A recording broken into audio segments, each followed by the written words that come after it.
Hi everyone, welcome to my channel. My name is Gabriella. I hope that you're all doing well. In today's video, we'll be looking at two art papers made out of bamboo fibers by two European companies, Hahnemühle and Clairefontaine. If you've been watching me, you'll know that I'm very fond of papers. They are my favorite art supplies, and I'm especially into eco-friendly alternative art papers. I have tried a few, and so far, I've really liked papers made out of bamboo. I have been using Hahnemuhle Bamboo for at least 2 years at this point, but I only discovered the Clairefontaine Bamboo paper last week when I visited my local art store. I had no idea they also made bamboo papers, so I was really surprised. So I ended up purchasing a large 30 by 40 centimeters pad to try it out. I went for the larger format because I'm actually planning to do some bigger paintings soon, which I intend to frame. I wanted to compare the two side by side to see what art supplies work for each of them. I was gonna do it just for myself off camera in preparation for some art projects, but then I thought, why not record it? Others may find it useful as well. Disclaimer number 1, I'm not selling either of these papers. I have no affiliation to either of these companies. And disclaimer number 2, both of these papers are excellent. There's not going to be a winner here. I'm simply trying to figure out the best way to use both of them. Apart from trying out various art supplies, I will also be looking at things such as how well they handle masking tapes, if any of the supplies bleed to the other side, or how much the paper buckles. Okay, so let's start with the Hahnemühle Bamboo paper, which is a 265 GSM mixed media paper. On the packaging, we can read the following. Due to its unique surface, bamboo mixed media is very well suited for different drawing and painting techniques, such as watercolor, acrylic, and pastel, as well as mixed media techniques. The paper is vegan, acid-free, eco-friendly, FSC certified, made with 90% bamboo fiber and 10% cotton rag.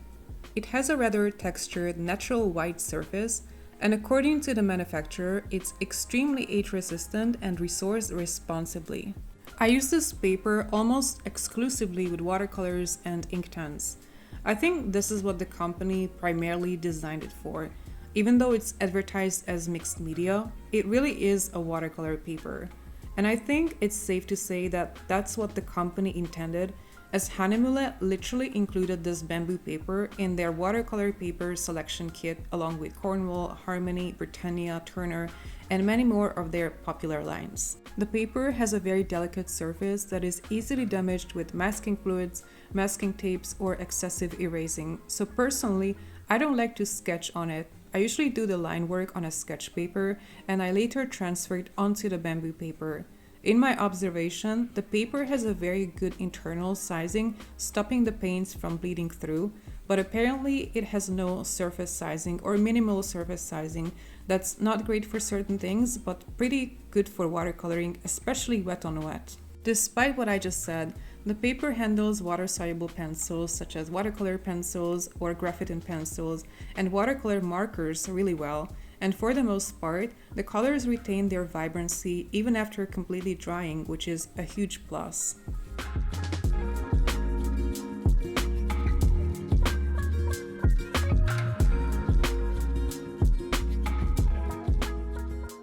Watercolor markers look stunning on this paper, both pigment and dye-based.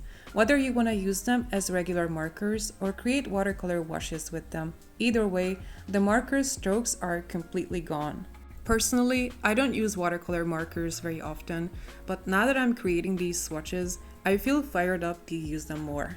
I also have these Colorex watercolor inks, which is the same ink that they have in their Colorex watercolor markers. I believe that you can refill their markers from these inks. Very vibrant, dye-based marker inks, which are really fun to use.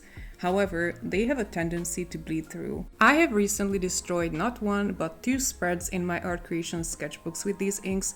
We will see how they fare here.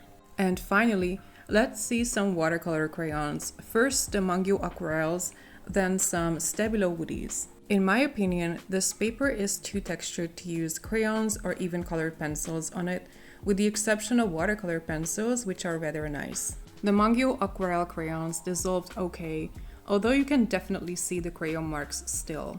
The Stabilo Woodies had an even harder time dissolving. I don't think it is the best paper to use it. Before I forget, I actually should have started with this. Hahnemühle makes two different bamboo papers. The Bamboo Mixed Media, this one, which is 265 GSM, and the Bamboo Sketch, which is only 105 GSM. Bamboo sketch paper is the one that I used for my Coptic church art recently. It's a paper designed for pastels and charcoal primarily. I'm planning to review that paper in another video in the coming weeks. Moving on to the new paper, well, new to me at least, the Clairefontaine Bamboo watercolor paper. According to the label, it's a 250 GSM natural white paper with soft grain surface, suited for watercolor painting and mixed media art. The paper is vegan, acid-free, age-resistant, and eco-friendly. The packaging was plastic-free, and the paper is made out of 100% bamboo fibers. In comparison to the Hahnemühle bamboo paper, the Clairefontaine feels much thinner somehow, even though it's only 15 grams lighter. It has a much smoother surface and a very strong surface sizing. This is the kind of paper that's pretty hard to damage with anything, so you can go all out with masking tapes and masking fluids and use a bunch of water-soluble media. Both watercolors and Inktense appear very vibrant on it. However, due to the smooth, basically hot press surface, granulation and color separation isn't as spectacular as on the other paper. You will see as the paints dry, this cobalt blue magenta mix that I applied wet on wet will look very different on the two papers. Watercolor pencils completely dissolve without leaving a trace. It's 10 out of 10 recommended for water-soluble pencils. The graphite pencils also activated beautifully, maybe not as vibrant as on the other one, but pretty smooth. I know I haven't been using watercolor pencils a lot lately, but seeing how beautiful they are on this paper, I will definitely reach for them more often this summer. Water-based markers, if you enjoy using them, but at the same time you may struggle with the patchiness and lack of blendability, they look completely flat on this paper, like alcohol markers, and when mixed with water, again there's not a single trace showing. I'm not a huge marker person, but I was pretty impressed by this. As for the Pebeo Colorex marker inks, they both had a pretty insane flow wet on wet, and they managed to retain most of the saturation after drying. We will see at the end if there's any bleed through. I'm pretty curious because, like I said, this paper does feel thinner than the other one.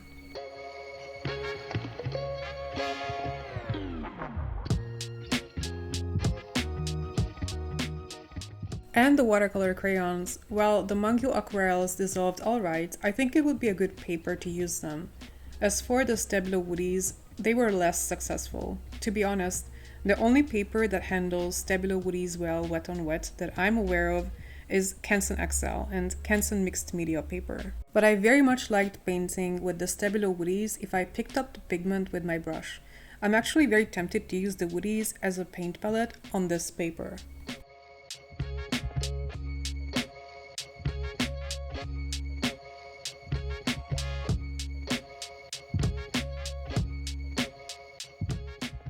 Once everything has dried, it is time to remove the masking tapes. As I anticipated, there is zero resistance from the Clairefontaine paper. The tape is removed without the slightest damage. And as I expected, the Hahnemühle paper is a bit torn on one side. Like I said, this paper has a rather delicate surface and does not handle masking tapes too well. The damage is minimal here, but something to keep in mind. Unfortunately, I have torn Hahnemühle bamboo sketches pretty badly in the past by not paying attention to this. Both papers appear almost completely flat. The Hahnemühle bamboo handled water a bit better than the Clairefontaine one, it being the thicker paper, but the Clairefontaine did pretty well as well. None of the papers showed any sign of bleed through, not even with the marker ink that I was kind of worried about, especially in case of the Clairefontaine paper. And here's a look at the watercolor effects that I was talking about. You can see how different the cobalt blue magenta mix reacted to the surface on each paper. I think the paints created more interesting effects on the Hahnemühle bamboo. Also, the Inktense paints and the block looked pretty vibrant and not so chalky on it. On the Clairefontaine paper, the cobalt blue magenta mix created bloom effects rather than color separating, but all the colors appear very saturated and rich. I think it would be an excellent paper for people who enjoy painting on hot press paper, illustrators, botanical artists, and so on. And for people who look for more dramatic effects for landscapes, I feel like the Hahnemühle Bamboo would be a better option. I think at the end of the day, both of these papers are excellent, depending on what you need, what you like to use. They can serve as affordable replacement for more expensive cotton papers. They're also vegan and eco-friendly. I hope you enjoyed this video. If you did, please give me a thumbs up and leave me a comment. Take care and see you next time. Bye!